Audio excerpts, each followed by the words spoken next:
Hello students, welcome to my channel Anubhuti Classes, the world of knowledge, and I am Rahul Saxena.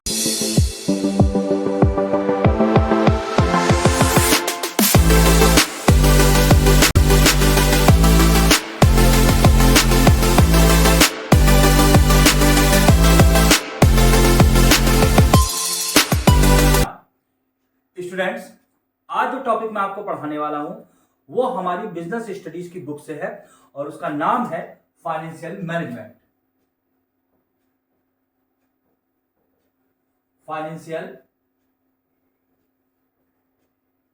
Management students, ये एक important topic है और ये काफी weightage दिए हुए है ये टॉपिक। और इसके बाद वाला जो नेक्स्ट टॉपिक है मार्केटिंग मैनेजमेंट, दोनों ही मिला के कुल मिला के 15 मार्क्स का वेटेज दिए हुए हैं। इसलिए आपको इन दोनों टॉपिक्स को कायदे में समझना चाहिए। तो आप अगर इन टॉपिक्स को कायदे से समझ लेते हैं तो समझ लीजिए आपके 15 नंबर पक्के हो गए। इसमें हर तरीके से आपके क्वेश्चन पूछे जाते हैं, जैसे कि ऑब्जेक्टिव क्वेश्चंस होते हैं, शॉर्ट क्वेश्चंस होते हैं और लॉन्ग क्वेश्चंस आपके इसमें से पूछे जाते हैं। अगर आप इन टॉपिक्स को कायदे से समझ लेते हैं तो मैं आपसे प्रॉमिस करता हूं कि आपके 15 मार्क्स इसमें से आपको जरूर मिलेंगे। तो स्टूडेंट्स, हम स्टार्ट करते हैं कि फाइनेंशियल मैनेजमेंट क्या होता है। लेकिन फाइनेंशियल मैनेजमेंट को समझने से पहले हमको यह जानना होगा कि फाइनेंस क्या होता है। फाइनेंस क्या होता है? What is finance? स्टूडेंट्स, हम सभी जानते हैं कि कोई भी हम नया काम करते हैं, कोई भी नया बिजनेस हम चलाते हैं तो उसके लिए हमको जरूरत होती है पैसों की, यानी कि मनी की। कहीं से भी हम किसी भी लेवल का बिजनेस चलाते हैं, मान लीजिए हम एक छोटा सा खोखा भी चलाते हैं या एक छोटी सी दुकान भी चलाते हैं या एक हम बड़ा सा बिजनेस भी करते हैं, तो भी हमको किसकी जरूरत होती है? पैसों की, यानी कि फाइनेंस की जरूरत होती है। तो ये फाइनेंस क्या है? ये फाइनेंस बिजनेस के लिए बहुत ही इंपॉर्टेंट होता है। इसके बिना बिजनेस ना तो स्टार्ट होगा, अगर बिजनेस स्टार्ट है, अगर यह बिजनेस रनिंग बिजनेस है तो आगे ग्रो नहीं करेगा। इसलिए फाइनेंस जो है वो बिजनेस के लिए बहुत ही इंपॉर्टेंट होता है। अगर मैं इसकी कंपेयर करूं तो मैं कहूंगा कि जैसे बॉडी में ब्लड होता है, जो ब्लड का वर्क है एक बॉडी के लिए, उसी तरीके से फाइनेंस का वर्क होता है बिजनेस के लिए। तो आप समझ गए होंगे कि फाइनेंस जो है कितना इंपॉर्टेंट होता है बिजनेस के लिए। अब यहां पे मैं आपको बताता हूं, सबसे पहले आप इस टर्म को समझ लीजिए, फाइनेंस क्या होता है। ठीक है, तो फाइनेंस क्या है? Finance is the money that is needed to start or support a business। यानी कि फाइनेंस वो रुपया है, फाइनेंस वो पैसा है जो किसी भी बिजनेस को स्टार्ट करने के लिए या स्टार्ट हो चुके चल चुके बिजनेस को उसको सपोर्ट करने के लिए, उसको ग्रो करने के लिए जरूरी होता है। तो इसको हम क्या बोलते हैं? इसको हम फाइनेंस कहते हैं। फाइनेंस की इंपॉर्टेंस को आप समझ गए होंगे। लेकिन अब मेरा मेन टॉपिक जो है वो है फाइनेंशियल मैनेजमेंट क्या होता है। अब यहां पे क्या है, जैसा कि आपने जाना कि फाइनेंस कितना इंपॉर्टेंट होता है किसी भी बिजनेस के लिए, उसको मैनेज करना उतना ही डिफिकल्ट वर्क है। उसको मैनेज करना कोई आसान काम नहीं है और उसको मैनेज करने के लिए बड़े बड़े प्रोफेशनल्स एक कंपनी में, एक फर्म में होते हैं, जो क्या करते हैं, जो बहुत सारे उसमें एनालिसिस करते हैं, जो बहुत सारे उसमें एक्सप्लेनेशंस करते हैं, उसके बाद क्या करते हैं, वो फाइनेंशियल मैनेजमेंट उसमें करते हैं। अगर कहीं पे चूक हो गई या कहीं पे कोई भी मिस्टेक हो गई उनसे इसको मैनेज करने में, तो आप समझ लीजिए बिजनेस क्या हो जाएगा? बिजनेस लॉस को सफर करेगा, बिजनेस लॉस को सफर करेगा और किसी भी तरीके से बिजनेस का बिजनेस की ग्रोथ जो है वो रुक जाएगी। इसलिए फाइनेंशियल मैनेजमेंट क्या है, ये एक आपका इंपॉर्टेंट टॉपिक है। और फाइनेंशियल मैनेजमेंट क्या है, किसी भी फर्म के लिए, किसी भी बिजनेस के लिए बहुत ही जरूरी है। और किस तरीके से, किस एफिशिएंटली से वो अपने बिजनेस को मैनेज करते हैं, that is the topic of our financial management. अब यहां पे आपको मैं ये बताऊं कि फाइनेंशियल मैनेजमेंट होता क्या है। तो फाइनेंशियल मैनेजमेंट क्या है? फाइनेंशियल मैनेजमेंट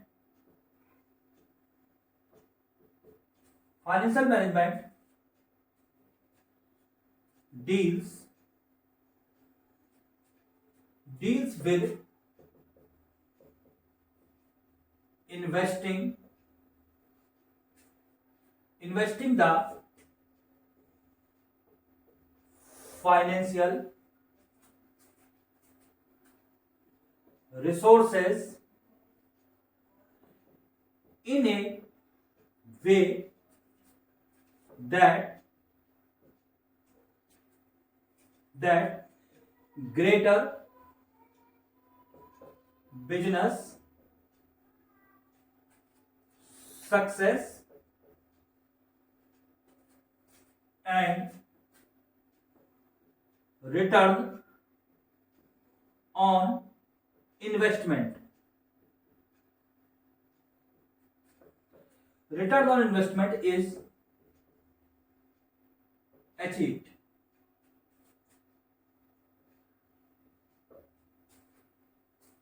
तो फाइनेंशियल मैनेजमेंट क्या है? फाइनेंशियल मैनेजमेंट जो है वो क्या होता है? वो डील करता है विद इन्वेस्टिंग। यहां पे इस पॉइंट को नोट कीजिएगा कि फाइनेंशियल मैनेजमेंट किसके संग डील करता है?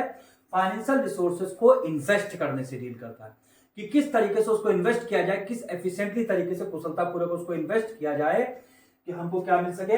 हमको बिजनेस सक्सेस मिल सके। क्या मिल सके? हमको बिजनेस सक्सेस मिल सके और रिटर्न ऑन इन्वेस्टमेंट।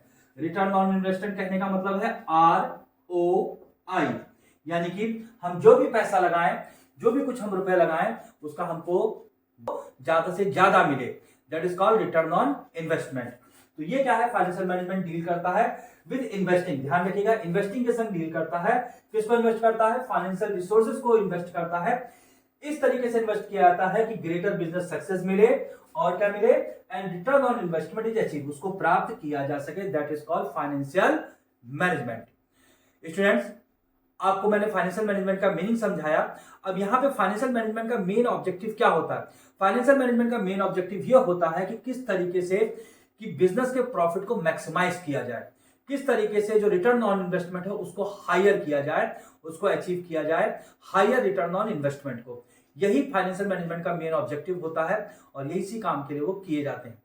अब यहाँ पे क्या है, जैसा कि मैंने आपको फाइनेंशियल मैनेजमेंट का मीनिंग बताया, उसका ऑब्जेक्टिव बताया। अब यहाँ पे क्या है कि फाइनेंशियल मैनेजमेंट की जो रोल होती है वो एक बिजनेस के लिए बहुत ही इंपॉर्टेंट होती है। तो हम अब फाइनेंशियल मैनेजमेंट के रोल के बारे में बात करेंगे। Role of financial management.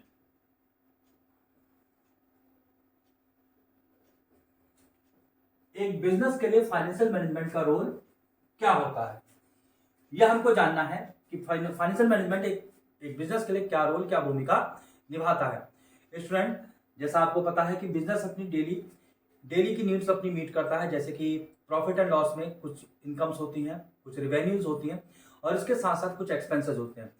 ये जितने भी डिसीजंस होते हैं ये सारे के सारे फाइनेंशियल मैनेजमेंट के द्वारा ही लिए जाते हैं। इसके अलावा बिजनेस में और भी बहुत कुछ होते हैं, काम होते हैं। जैसे क्या है, बिजनेस में फिक्स्ड एसेट्स होती हैं, करंट एसेट्स होती हैं। तो इन फिक्स्ड एसेट्स को, करंट एसेट्स को भी मैनेज करने का काम, उनको खरीदने या बेचने का काम भी कौन डिसीजन लेता है? वो फाइनेंशियल मैनेजमेंट ही लेता है। इस तरीके से फाइनेंशियल मैनेजमेंट जो है वो कई तरह के रोल प्ले करता है, बहुत ही इंपॉर्टेंट रोल प्ले करता है। इसको जरा कायदे से समझिएगा। तो यहाँ पे क्या है, फाइनेंशियल मैनेजमेंट क्या क्या रोल प्ले करता है वो मैं आपको बताने जा रहा हूं। मेरा पहला है size and composition of fixed assets.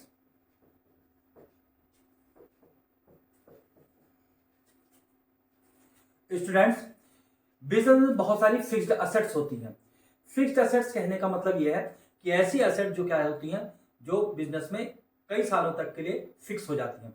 जैसे अगर मैं फिक्स असेट में कैटेगराइज करना चाहूं तो जैसे बिल्डिंग होती है, मशीन होती है, प्रेमिसेस होती हैं, ये सब आपकी फिक्स असेट की कैटेगरी में आती है। तो अब यहाँ पे क्या है, फाइनेंशियल मैनेजमेंट ये डिसाइड करता है कि उनका क्या साइज होगा और उनका क्या कंपोजिशन होगा। कहने का मतलब ये है कि किस लेवल तक वहां पे बिजनेस में फिक्स्ड एसेट्स को खरीदा जाएगा, कितना उनके ऊपर इन्वेस्टमेंट किया जाएगा, किस तरह का हमारे पास रिसोर्स है और किस तरह का हम उनके ऊपर इन्वेस्ट कर सकते हैं। तो ये क्या है, हमारा पहला इसका रोल क्या होता है, इसका इंपॉर्टेंट रोल होता है ये डिसाइड करने के लिए कि क्या साइज और क्या कंपोजिशन होगा फिक्स्ड असेट्स का। अब इसका दूसरा रोल है size and composition of current assets. एक बिजनेस के लिए जितनी की फिक्स्ड एसेट जरूरी होती हैं, उतनी ही जरूरी करंट एसेट्स भी होती हैं। करंट एसेट जैसे कि कैश, बैंक, स्टॉक और भी कई सारी करंट एसेट्स होती हैं जो बिजनेस के लिए जरूरी होती हैं, बिजनेस की daily day to day need को पूरा करने के लिए। अब फाइनेंशियल मैनेजमेंट ये डिसाइड करता है कि कितना इन्वेस्टमेंट उसको करंट एसेट्स के लिए करना है और क्या कंपोजिशन उसको करंट एसेट के लिए करना है कि फिक्स्ड एसेट और करंट एसेट के बीच में एक अप्रोप्रिएट रेशियो, एक उपयुक्त रेशियो बन सके। तो यहाँ पे क्या है, ये डिसीजन भी फाइनेंशियल मैनेजमेंट के ऊपर ही होता है कि क्या साइज एंड कंपोजिशन होगा करंट एसेट्स का। यहाँ पे जो तीसरा रोल है फाइनेंशियल मैनेजमेंट का वो है decision related with long term and short term funds। Students, business को कई सारे फंड्स लेने होते हैं, कई सारे लॉन्ग टर्म फंड्स होते हैं, रेज करने होते हैं अपने बिजनेस को चलाने के लिए। उसी तरीके से कई सारे शॉर्ट टर्म फंड्स भी होते हैं बिजनेस को चलाने के लिए। अब ये मैनेजमेंट का, ये फाइनेंशियल मैनेजमेंट का ही रोल है कि वो किस तरीके से डिसीजन लेगा कि लॉन्ग टर्म और शॉर्ट टर्म का कंपोजिशन क्या होगा या किस रेशियो में लॉन्ग टर्म और शॉर्ट टर्म फंड बिजनेस में रखे जाएंगे। अब इसका स्टूडेंट्स, फाइनेंशियल मैनेजमेंट का 4th नंबर का रोल ये है कि ये डिसीजन लेता है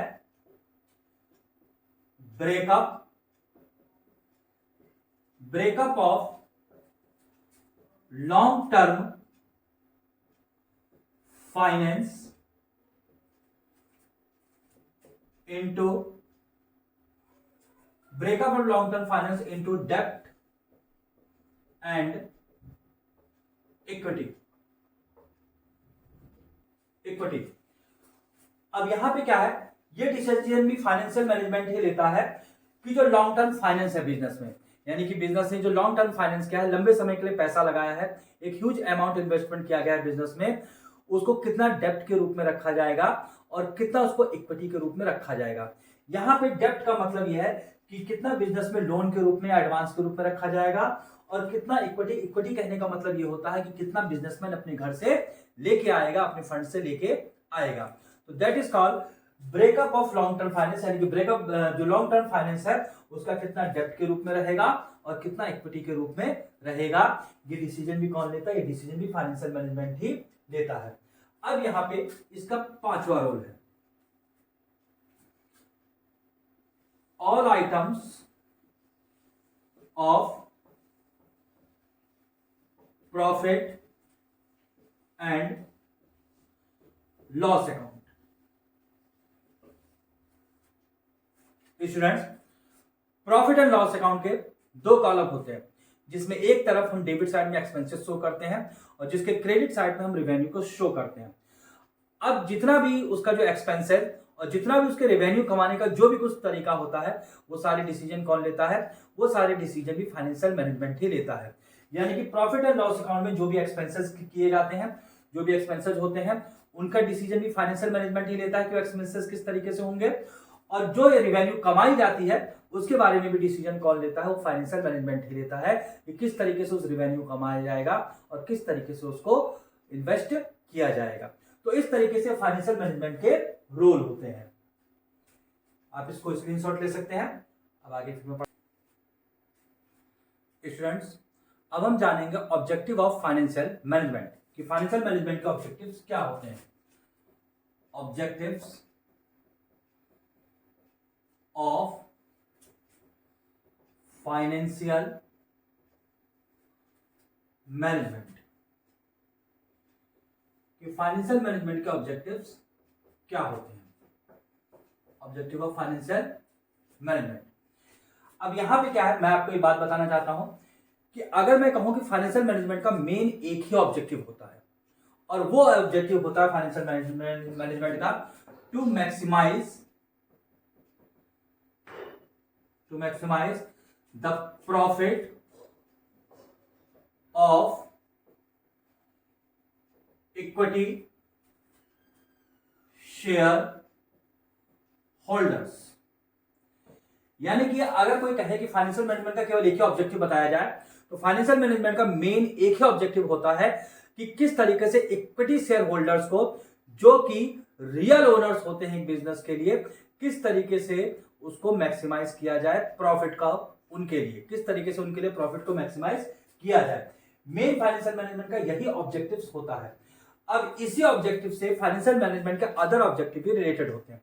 जैसे फाइनेंशियल मैनेजमेंट क्या करने की कोशिश करता है, मैं आपको कुछ ऑब्जेक्टिव बताता हूं, उनको आप देख लीजिएगा। जैसे कि फाइनेंशियल मैनेजमेंट का पहला ऑब्जेक्टिव है इंश्योर्स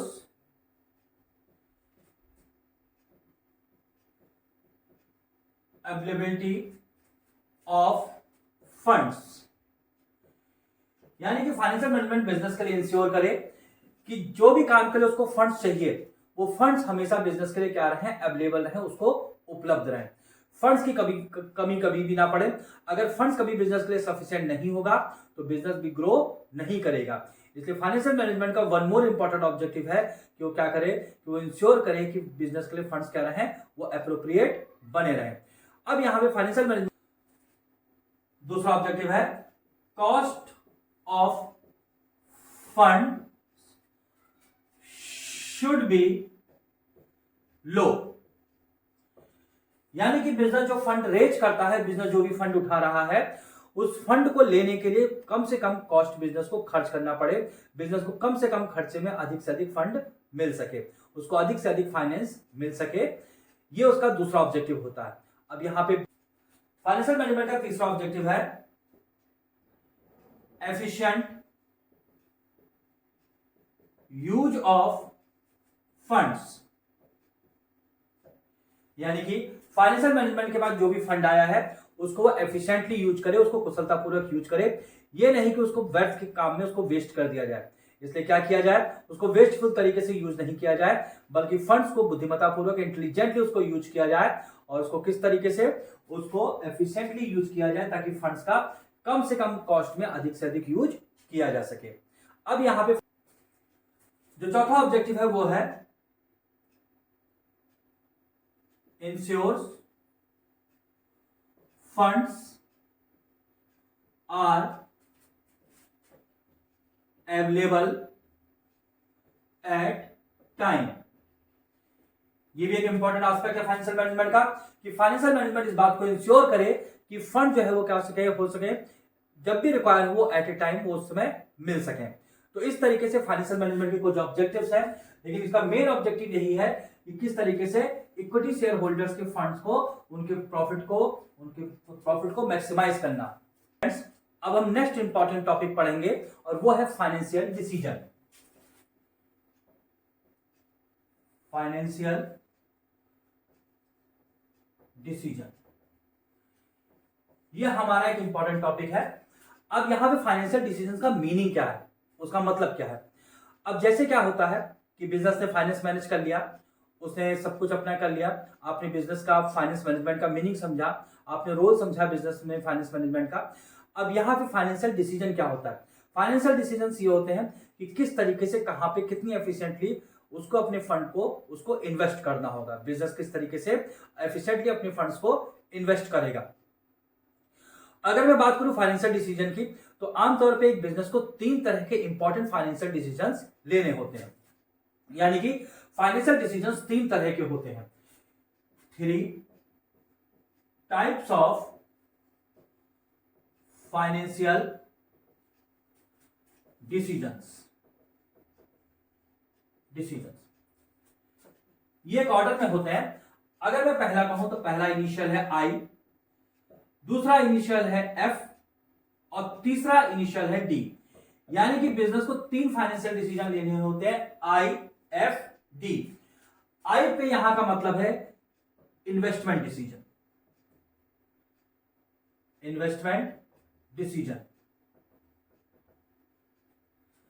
एफ का मतलब है फाइनेंसिंग डिसीजन, और डी मींस है डिविडेंड डिसीजन। इस तरह से बिजनेस को 3 तरह के फाइनेंशियल डिसीजन लेने होते हैं, इन्वेस्टमेंट डिसीजन, फाइनेंसिंग डिसीजन और डिविडेंड डिसीजन। स्टूडेंट्स, इस वीडियो में मैंने आपको फाइनेंशियल डिसीजन के टाइप्स बताए हैं। अब अगले वीडियो में मैं आपको फाइनेंशियल डिसीजन के बारे में उसको एक्सप्लेन करके बताऊंगा कि इन्वेस्टमेंट डिसीजन क्या होता है, फाइनेंशियल डिसीजन क्या होता है और डिविडेंड डिसीजन क्या होता है। तब तक के लिए आप इस वीडियो से सीखिए, लर्न कीजिए चीजों को, और उम्मीद है आपने जो भी मैंने बोर्ड पे लिखा उसका स्क्रीनशॉट ले लिया होगा। बाकी मैंने हैंड रिटन नोट्स वीडियो के आखिरी में लगा दी हैं, उनको जरूर देखिएगा, उनके स्क्रीनशॉट लीजिएगा और अपने नोट्स बनाइएगा। और बाकी फिर अब फाइनेंशियल डिसीजंस के बारे में मैं अगले वीडियो में उसके सेकंड पार्ट में मैं आपको बताता हूं।